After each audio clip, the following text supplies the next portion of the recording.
CNC advance programming and motivation channel में friends आपका स्वागत है। दोस्तों, बहुत ज़्यादा प्रॉब्लम्स आती है कई बार चैटरिंग की। तो आज मैं आपके सामने जो वीडियो लेके आया हूँ वो चैटरिंग के ऊपर लेके आया हूँ, how to solve chattering problem. तो चैटरिंग प्रॉब्लम कैसे सोल्व करते हैं देखिए आप।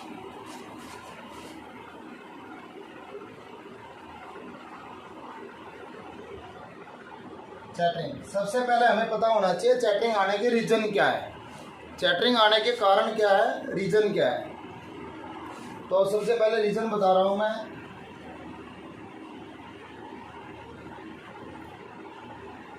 Tool clamping, tool centroid,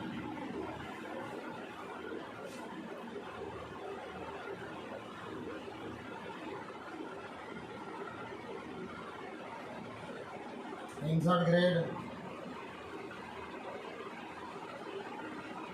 tool overhanging,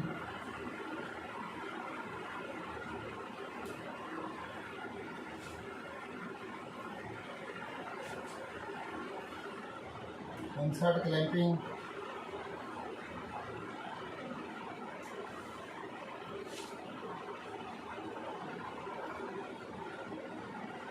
machine centroid,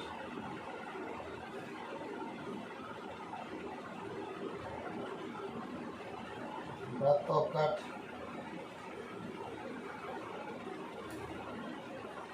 head and arcing। Tool clamping, tool को क्लैंप कैसे कर रखा है मशीन में, सबसे बड़ा पॉइंट ये आता है। कई बार आप टूल को क्लैंप करते हो, टूल प्रॉपर क्लैंप हुआ है या नहीं हुआ है। सबसे पहला पॉइंट हमारा टूल को प्रॉपर क्लैंप करना। मशीन के अंदर जो भी आपने टूल होल्डर लगाया है उस टूल होल्डर को इस हिसाब से क्लैंप करो कि वो पूरा टाइट रहे, स्ट्रेंथ पूरी हो टूल होल्डर की, क्लैंपिंग की और टूल की भी। अगर आप 25-25 का टूल लगा रखे हो और आप 6 GL के बोल्ट से टाइट कर रहे हो तो प्रॉपर क्लैंप नहीं होगा। इसलिए 18-19 के स्पैनर वाले कैसे टूल क्लैंपिंग वो यूज करो इसके अंदर। तो इसलिए tool clamping most important reason है इसका। इसलिए टूल क्लैंपिंग प्रॉपर करेंगे तो चैटरिंग की प्रॉब्लम नहीं आएगी। नंबर 1। दूसरा रीजन होता है टूल की सेंट्राइट। जो भी आप टूल बांध रहे हो या बोरिंग बार बांध रहे हो उसकी सेंट्राइट प्रॉपर होनी चाहिए। सेंट्राइट होती है, आप वैसे डायल करके भी दे सकते हो या फिर आप फेस करके देखो। टूल होल्डर बांधा तो उससे पार्ट को फेस करके देखो, बगैर होल का पार्ट लो, उसको क्लैंप करो, फेस करके देखो, पिप नहीं बननी चाहिए। अगर पिप नहीं बनेगी तो समझो हमारे टूल की सेंट्राइट ओके है। सेंट्राइट सबसे बड़ा कारण है चैटरिंग आने का, इसलिए सेंट्राइट को प्रॉपर रखो ताकि चैटरिंग की प्रॉब्लम ना आए। चैटरिंग की प्रॉब्लम आने का मोटा कारण है टूल की सेंट्राइट। इंसर्ट का ग्रेड, जो मटेरियल आप चला रहे हो मटेरियल के हिसाब से इंसर्ट का ग्रेड होना चाहिए। CI है तो CI का ग्रेड लगाओ, स्टील है तो स्टील का ग्रेड लगाओ, SS चला रहे हो तो SS का ग्रेड लगाओ, या एल्युमिनियम चला रहे हो तो एल्युमिनियम का ग्रेड लगाओ, ब्रास चला रहे हो या कॉपर चला रहे हो या 60 HRC से ऊपर का मटेरियल चला रहे हो या कार्बाइड पे काम कर रहे हो, तो मटेरियल जो आप यूज कर रहे हो उस मटेरियल के हिसाब से आप इंसर्ट यूज करो ताकि चैटरिंग की प्रॉब्लम ना आए।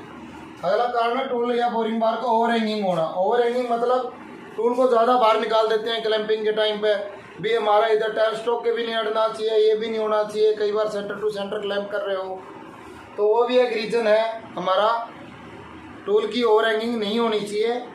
टूल कम से कम बाहर रखो। जैसे आप बोरिंग बार यूज कर रहे हो कोई भी, तो बोरिंग बार यूज कर रहे हो तो बोरिंग बार उतनी ही बाहर रखो जितना आपको बोर करना है। सपोज करो बोर की लेंथ आपकी 25 mm तक आपको बोरिंग के अंदर बोरिंग बार करनी है और आप टूल बाहर निकालो 27 या 28 mm, इससे फालतू मत निकालो। अगर जितना ज़्यादा बोरिंग बार को बाहर निकालोगे ओवर हैंग करेगी। अगर बोरिंग बार ओवर हैंग करेगी तो चैटरिंग की प्रॉब्लम आएगी, इसलिए ओवर हैंगिंग खत्म करो। दूसरा है टूलिंग, मतलब सिलेक्शन करते हैं बोरिंग बार का। बोरिंग बार के सिलेक्शन के अंदर एक मोस्ट इंपॉर्टेंट चीज़ होती है आप कितने डाया का बोर कर रहे हो। अगर आप बोर कर रहे हो 40 डाया का, बोरिंग बार लगा रखे आपने 16 डाया की, तो गलत है। 40 डाया का बोर कर रहे हो तो आप बोरिंग बार लगाओ 25 या 32 डाया की। तो 25 या 32 डाया की बोरिंग बार लगाओगे आप तो आपको प्रॉब्लम चैटरिंग की नहीं आएगी। अगर आप बड़े डाया का बोर कर रहे हो, छोटे डाया की बोरिंग बार लगा रहे हो तो ये भी गलत है। अगर आपका बोर का डायमीटर 30 है तो आप कोशिश करो 20 की बोरिंग बार लगाओ। अगर आपका बोर 10 का है तो आप 8 की लगा सकते हो। इसलिए बोर के हिसाब से बोरिंग बार का सिलेक्शन करो और उसकी ओवर हैंगिंग लेंथ है वो कम से कम रखो। इंसर्ट की क्लैंपिंग, आप बोरिंग बार में या टूल होल्डर में इंसर्ट लगा रहे हो, उसकी क्लैंपिंग प्रॉपर है या नहीं है। कई बार क्या होता है उसके क्लैंप खराब हो रखा है या उसकी पिन खराब हो रखी है या सिम खराब हो रखी है, जिस स्क्रू से बोरिंग बार के अंदर इंसर्ट टाइट कर रखी है वो खराब है या प्रॉपर टाइट नहीं कर रहा। इसलिए टूल के जो स्पेयर पार्ट्स है वो चेक करने चाहिए। चेक करने के बाद इंसर्ट प्रॉपर टाइट हुई है या नहीं हुई ये भी चेक करना चाहिए।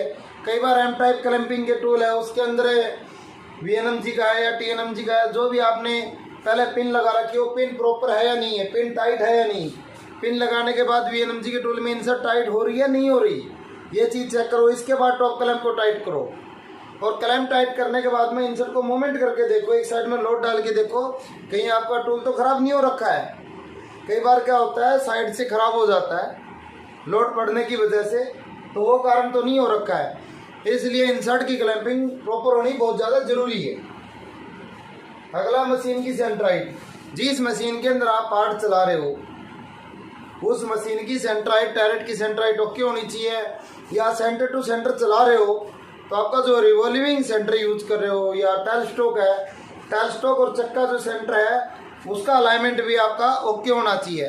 अगर उसके अलाइनमेंट के अंदर प्रॉब्लम है तो भी आपकी चटरिंग की प्रॉब्लम आ जाएगी। साथ में और भी बहुत सारी प्रॉब्लमें लेके आ जाएगा, टेपर की है, ओवल्टी की है, राउंडनेस की है, काफ़ी सारी दिक्कतें आ जाएगी। इसलिए वो एक भी मोटा कारण है चटरिंग आने का। इसके अलावा डेप्थ ऑफ कट, आपने जो इंसर्ट यूज कर रखी है उस इंसर्ट कितना डेप्थ ऑफ कट लेके चल सकती है उतना ही डेप्थ कट दो। आपने 0.4 कॉर्नर की रेडियस की इंसर्ट लगा रखी है, फेस के अंदर कट दे रहे हो, VNMG है, कितना कट दे सकते हैं 0.35 का देंगे मैक्स। अगर इससे ज़्यादा का डेप्थ ऑफ कट देंगे तो चटरिंग की प्रॉब्लम आ सकती है, फेस की प्रॉपर नहीं आएगा, साइज वेरिएशन की भी प्रॉब्लम आएगी, इंसर्ट भी वियर आउट हो जाएगी, झड़ भी जाएगी इंसर्ट क्योंकि पपड़ी बनेगी। इसलिए डेप्थ ऑफ कट का विशेष महत्व है। डेप्थ ऑफ कट पार्ट के हिसाब से दो। हीट और RPM है, हीट और RPM का रेशो, आपने मटेरियल कौन सा यूज कर रखा है उस मटेरियल के हिसाब से आपने ग्रेड और इंसर्ट का चिप ब्रेकर सिलेक्ट किया है, उस चिप ब्रेकर और ग्रेड कितनी RPM और फीट में चल सकता है, वो चीज़ें भी आपकी चटरिंग को पैदा कर सकती है। इसलिए इसको कंट्रोल करने के लिए उनका रेशो बनाना भी हमें बहुत ज़्यादा ज़रूरी है। इसके अलावा जो पार्ट आपने क्लैंप किया है, पार्ट क्लैंपिंग, पार्ट की क्लैंपिंग भी चटरिंग का कारण हो सकती है। कई बार पार्ट की क्लैंपिंग आपकी प्रॉपर नहीं हो, सेंटर टू सेंटर पकड़ रहे हो, शायद आपका पार्ट की यहाँ सेंटर है, ये यहाँ पर आपने रिवॉल्विंग सेंटर की बुलेट लगा रखी है, उस बुलेट का एंगल और पार्ट का एंगल मैच नहीं कर रहा हो तो भी प्रॉब्लम हो सकती है। चक्के ग्रिपिंग के अंदर भी प्रॉब्लम हो सकती है, वहाँ भी चटरिंग की प्रॉब्लम जनरेट हो सकती है, ये भी चटरिंग आने का कारण है। इसलिए हर एक पॉइंट के ऊपर हमें फोकस करना जरूरी है। जब आप किसी पार्ट की सेटिंग लगा रहे हो आप ये सोच के चलो कि मैंने जो सेटिंग लगाई है उस सेटिंग के अंदर चटरिंग की प्रॉब्लम नहीं आएगी। इसके लिए एक एक पॉइंट को पार्ट की क्लैंपिंग के ऊपर जाओ। सबसे पहले क्लैंपिंग आपकी प्रॉपर होनी चाहिए। 3 जा में पकड़ रहे हो या पॉलेट के अंदर पार्ट को पकड़ रहे हो या सेंटर टू सेंटर पकड़ रहे हो, सेंटर टू सेंटर पकड़ रहे हो तो बुलेट का एंगल चेक करो आप पार्ट के एंगल के हिसाब से है या नहीं है। दूसरा, आप कोलेट यूज कर रहे हो या कोलेट को ब्रेक तो नहीं है कहीं से, या पार्ट को प्रॉपर क्लैंप कर रही है नहीं कर रही, कोलेट का चक्का प्रेशर कितना है, रिवॉल्विंग सेंटर का प्रेशर कितना है, ये दोनों चीज़ें भी वेरी करती है, इसलिए इनका प्रेशर चेक करना भी ज़रूरी है। इसके अलावा जो आपने जा में बना रहे हो तो जा का ट्रू होना बहुत ज़्यादा ज़रूरी है। आपका जा ट्रू नहीं है, अगर जा ट्रू नहीं है आउट है तो एक साइड से डेप्थ ऑफ कट ज़्यादा मिलेगा, एक साइड से कम मिलेगा, वो भी एक रीजन हो जाएगा आपका। इसलिए उस पॉइंट के ऊपर भी ध्यान रखना है। रिवॉल्विंग सेंटर की जो ट्रेवलिंग है वो कम से कम रखनी है ताकि पार्ट लोड अनलोड करने में दिक्कत ना आए। क्लैंपिंग के ऊपर जाओ, इसके बाद में आप टूल होल्डर सेलेक्ट करो, वो सीरियल वाइज सीक्वेंस में टूल होल्डर बांधो, टूल होल्डर की ओवर हैंगिंग कम से कम रखो, बोरिंग बार है टूल होल्डर सीरियल वाइज बांधो और उसकी क्लैंपिंग प्रॉपर करो। बोरिंग बार की ब्लॉक सीट लगा रखी है, ब्लॉक सीट को भी चेक कर लो आप, ब्लॉक सीट आपकी आउट तो नहीं है। ब्लॉक सीट को आप सेंटर में लेके आओ, ब्लॉक सीट को डायल करो, डायल करने के बाद उसके अंदर बोरिंग बार बांधो आप। एक बार थोड़ा टाइम लगेगा, भविष्य के अंदर सुधार हो जाएगा, आपको प्रॉब्लम्स नहीं आएगी। इसलिए सेटिंग टाइम में आप प्रॉब्लम्स को ख़त्म करने का टारगेट बना के चलोगे तो आप परेशान नहीं होंगे और प्रॉब्लम नहीं आएगी बीच में। इसके बाद में जो टूल बांधे आपने, ओवर हैंगिंग कम रख लिया आपने, ठीक है, टूल की क्लैंपिंग प्रॉपर कर ली, पर उस टूल के अंदर जो इंसर्ट लगा रहे हो उसका इंसर्ट का ग्रेड और चिप ब्रेकर भी चेक कर लो। इस पार्ट के ऊपर ये इंसर्ट चलेगी नहीं चलेगी, जो पार्ट के हिसाब से आपका ग्रेड और चिप ब्रेकर सेलेक्ट है उसी को ही यूज करो आप। तीसरा है, आप इंसर्ट की क्लैंपिंग चेक कर लो। हमने जो टूल या बोरिंग बार बांधी है उसके अंदर स्पेयर है, सिम है, पिन है, टॉप क्लैंप है, क्लैंप स्क्रू है या स्क्रू है, जो भी आपके स्पेयर पार्ट है टूल होल्डर के, वो प्रॉपर है या नहीं है। अगर नहीं है तो उनको सेटिंग टाइम में ही बदल दो और नए लगा दो। अगर फिर भी आपको लग रहा है ये टूल ही गलत है तो टूल को ही हटा दो, आप दूसरा टूल ले लो, ताकि बाद में रनिंग के अंदर आपने जो सेटिंग लगा दी उसके अंदर कोई प्रॉब्लम ना आए सेटिंग की या कोई अदर प्रॉब्लम्स। मशीन, जिस मशीन के ऊपर आप पार्ट लोड कर रहे हो उस मशीन की भी सेंट्राइड चेक कर लो। कभी बाद में आप सेटिंग लगा दो और आपको बाद में पता लगेगा या तो 2 mm ऊपर है सेंट्राइड या 2 mm नीचे है, आप परेशान होते रहोगे। इसलिए मशीन की सेंट्राइड चेक करना भी जरूरी है।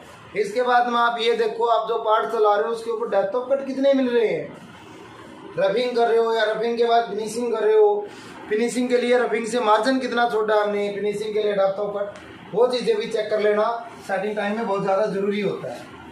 इसके बाद में आपकी जो पार्ट की क्लैंपिंग करी है ये सारे पॉइंटों को चेक करके ध्यान में रख के बनाना बहुत ज़रूरी है, ताकि ये सारी चीज़ों के ऊपर ध्यान रखेंगे तो आपकी सेटिंग की प्रॉब्लम नहीं आएगी। किसी भी फ्रेंड्स को कुछ समझना हो, कुछ समझ में नहीं आया हो या कोई प्रॉब्लम आ रही हो तो कमेंट बॉक्स के अंदर कमेंट करके पूछ सकता है कि ये प्रॉब्लम का सॉल्यूशन नहीं हो रहा है, इसके लिए क्या करना पड़ेगा, आप मेरे साथ डिस्कस कर सकते हो, कोई दिक्कत नहीं है।